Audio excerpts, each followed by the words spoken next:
In January 2026, Toronto homeowners opened their property tax bills and saw a 2.2% increase. Not huge on its own, the city said it works out to about $91 extra for the year on an average home. Fine, manageable, move on. But here's what that number doesn't tell you. For condo owners specifically, that tax hike landed on top of something that was already quietly falling apart. 69% of condo corporations in Ontario, according to the province's own Auditor General, do not have enough money saved to cover their major repairs. Not enough for roofs, not enough for elevators, not enough for underground parking garages. And the 2026 tax increase? It just made that problem harder to fix. Today, we're breaking down how property taxes, reserve funds, and a collapsing condo market are all hitting at the same time, and why the people getting squeezed the hardest aren't always the ones making headlines. Let's start with the basics of what the City of Toronto just approved. In February 2026, Toronto City Council signed off on the 2026 budget. The residential property tax went up 2.2%. That number includes both the base municipal tax and the city building fund, a dedicated charge that's supposed to fund transit and affordable housing. For the average homeowner, and the city calculates the average assessed value at $692,140, that 2.2% adds up to about $91.53 more for the year, less than $8 a month. Honestly, not a lot. But here's what makes this more complicated than the headline number. Multi-residential properties, which is the category that covers most condo apartment buildings, got a 1.1% increase. Commercial properties also went up 1.1%. Industrial went up 2.2%. Now, condo corporations pay property tax on the common elements of the building: the lobby, the hallways, the amenity rooms, the parking garage. Those costs run through the operating budget. And when operating costs go up, condo fees go up. It's a direct pass-through. On top of that, the 2026 budget included a 3.75% increase to water rates. The Ontario Energy Board had already logged a 4.8% increase to hydro rates in late 2024. Both of those costs flow directly into what condo corporations pay every month to keep buildings running. Councillor Brad Bradford said publicly that the city's reliance on reserve drawdowns, $1.7 billion worth in the 2026 budget, risks pushing today's costs onto future budgets. That's $1.7 billion the city is pulling from its own savings to hold the tax increase down. In other words, the city is doing exactly what many condo boards have been doing for years, deferring the real cost. Before we get to how the tax hike intersects with reserve funds, you need to understand how bad the reserve fund situation already was. A 2024 Auditor General of Ontario report, confirmed by the Condominium Authority of Ontario's own survey, found that 69% of condo corporations surveyed did not have adequate reserves for major repairs. And when those gaps were corrected, condo owners had to increase their reserve fund contributions by an average of 50%. In some extreme cases, the increase was 258%. Let that sink in. More than 2/3 of Ontario condo buildings are not saving enough money to pay for what they know is coming. What's coming? The list is expensive.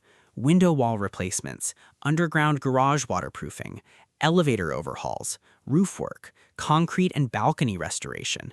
These aren't surprise expenses. Engineers can see them coming 10 to 15 years out. The problem is that reserve fund studies have historically underestimated costs, partly because boards have been using the Consumer Price Index to project construction inflation when actual construction costs have run much hotter. According to Statistics Canada, construction costs for non-residential buildings rose more than 35% between 2020 and 2023 alone. Some boards locked in contribution schedules years ago based on projections that were outdated almost as soon as they were written. In Toronto, real estate agents have started flagging this at the offer stage.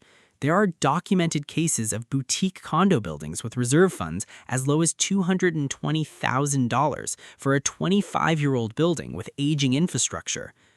Reserve fund studies on those same buildings were warning of $15,000 per unit shortfalls.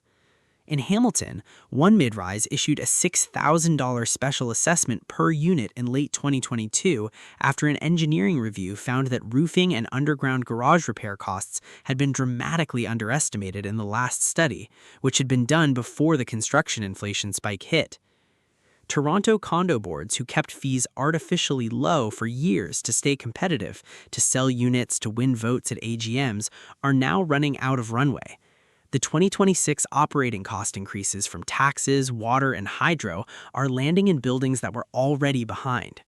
Let's talk about what the condo market looks like in May 2026, because the numbers are pretty striking. According to TRREB and WOA data from April 2026, the average condo apartment price in the GTA has dropped 6.3% year over year, sitting at around $636,000. Inside the 416, city condos are averaging about $631,000. That's down nearly 10% from January 2026's average of $604,759, which was itself the lowest point since 2021. TD Economics published a market outlook this month, estimating condo prices could fall another 5 to 10% through the second half of 2027. Peak to trough, they're projecting a 25 to 30% drop from the Q1 2022 peak.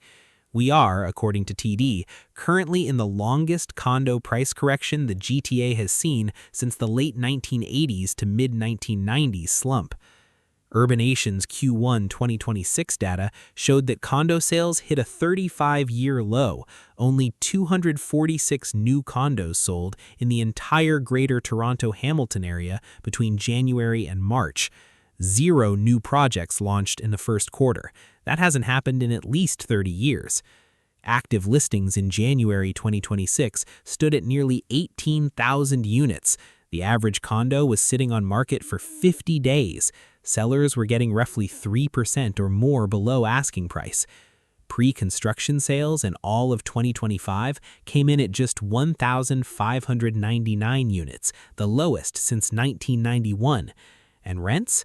Average unfurnished one-bedroom rents in Toronto fell to $1,993 a month as of January 2026, down $156 from the year before.